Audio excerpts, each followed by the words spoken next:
This is Roppongi Rocks and we are backstage at Skogsröjet in Sweden with Douglas Blair from W.A.S.P. How are you? Good afternoon, I'm great, and you're all the way from Tokyo.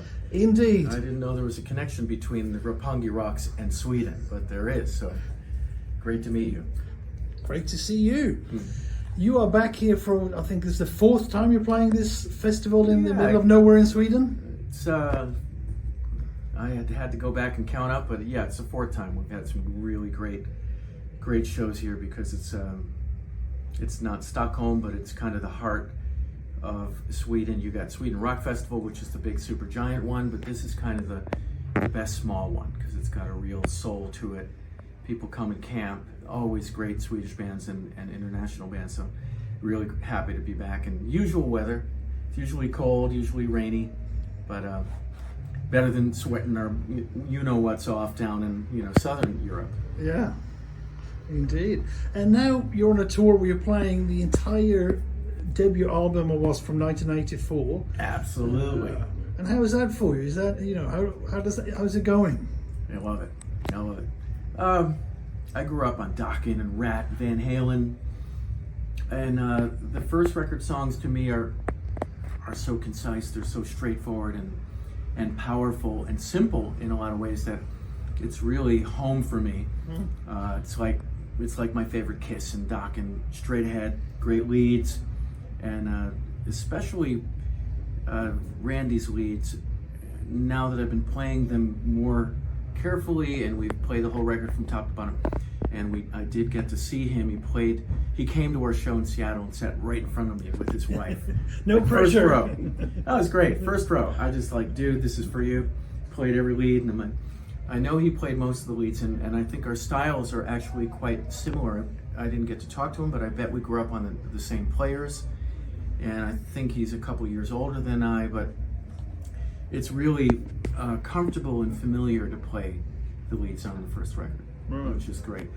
Bob Kulick is another story. He's a madman. Wow, he's a monster. True. Yeah, he did W.A.S.P. That's true. Yes. Yeah. And obviously now you're playing a lot of the older stuff. I mean, you joined the band originally in 1992, around that time. Yeah, I came in from the Crimson Idol, so we did.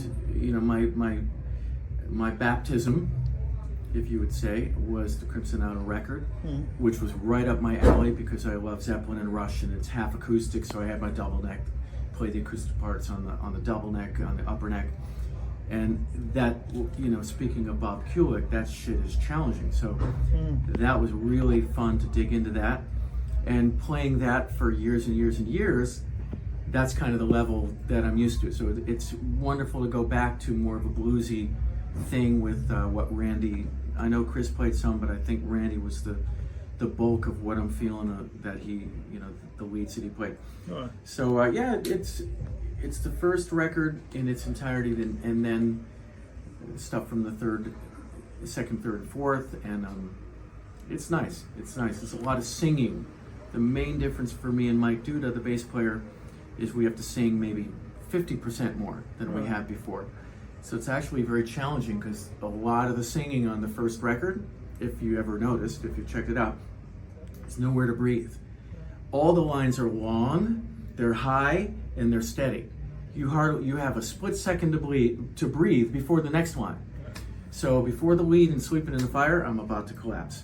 Before the lead in School Days, I'm almost ready to collapse because it's a long chorus with two-part harmony. There's nowhere to breathe.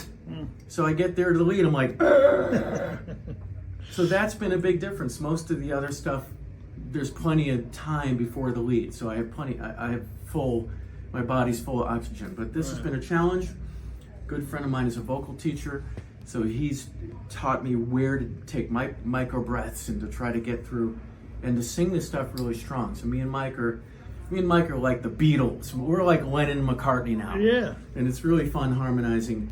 They're great two-part harmonies, and that's why that album has the hooks. Every song has a fucking great hook. To me, Tormentor is like an ABBA song. It's got 3 hooks in a row. There's a two-part that falls, there's one that comes down above it. So that was a nice surprise to kind of realize how the vocals were were so elemental to the success of that record. Of course, the vocals are great in succeeding records afterward, but the two-part harmonies are killer. So yeah, the singing is challenging. What about the guitar playing? When you play the songs that were created before you joined the band, do you try to just copy what Randy and Chris and Blackie did back in the day, or are you adding some of your own sort of it's interpretation? always been like that. I mean, I don't want to take it off the tracks, and I don't want to take it where people don't recognize it. So each one of the leads has a real distinctive theme and sort of a melody, and I don't stray too far, but I play it with my own feel and my own style. But again, I think me and Randy have a similar vibrato. We've got a similar sense of bending, and so it's really familiar. In fact, I think if I was Randy, if I had been Randy, I would have played pretty much similar leads. And you can listen to Babylon and Golgotha, and you can see how the way we approached leads kind of fit the songs in a similar way. That's how it feels to me. So it's very familiar, and yeah, I don't take it off and play, wank off and just shred for no reason. The leads have a great phrasing within what the band's playing behind them, so it makes sense to keep it pretty close to the cuff. But I love it. And there's plenty of room. I got plenty of noodle time. Got plenty of time to noodle. I don't need to show off, trying to, improve what's already awesome. Right. What about as a guitarist? What's your favorite song to play in the set, or that you maybe even haven't played? In this set now, or forever? Anything, any W.A.S.P song that you think, wow, as a guitarist, I love this song. Well, guitar-wise, for the overall thing is either going to be the Idol or Chainsaw Charlie. Those are the two most challenging ones: rhythm guitar and lead guitar.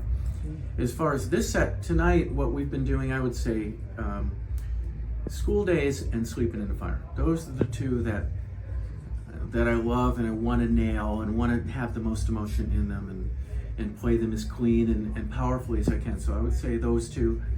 And again, the singing ties in with those two more than with the Idol or Chainsaw. I mean, we sing on those, but it's not quite. The lead takes right over the vocals in the songs in the first record, which is to me a lot like Bryan Adams stuff. Right. And he's one of my first my favorite guitar players is Keith Scott from Bryan Adams. I see. And now you're doing obviously a festival run. You booked a European tour in the fall. And what's coming up after that? Are there plans for next year already, or is I haven't heard anything yet. We're just going to try to get through this. This year may break the record for how many dates I've played in 1 year with the band. It's going to be 20 years next year since I joined in 2006, and including the dates back in 92. Back in 92, we only played 64 shows in that 1 year. This year, I think we're going to reach 80 or so, which is broken. It breaks the record for me personally. I know Mike's been in the band a long time, so he might have had years that had more than that in 1 year. Right. But it's been mainly because this tour is very bookable. Of course, it's easy to book, and we're trying to hit all the areas: South America, Mexico, U.S. we did last year, and Europe. What's unique about what we're able to do this summer is to kind of take the pendulum to the other side, play festivals, and not wait in between, but instead spend the money, get a bus, and do regular shows in between. And that also has to do with what the tour is, so it's more bookable in between the festivals. So it's really great, and that allows us to have our own gear, which we've never done festivals with our own gear since I've been in the band. We've always had rented gear, because when you're doing festivals, you're not on tour. You don't have your truck, you don't have your bus. You have your guitars, but you don't have your amps. Maybe you do, but you don't have your own drums. You have to build a drum set. So what's been really great about this run is we're doing, for the first time, Wacken. Yes. With our own gear. Tonight, with our own gear, with our full production, what we can bring with us, same production as headline shows, get to put it right on.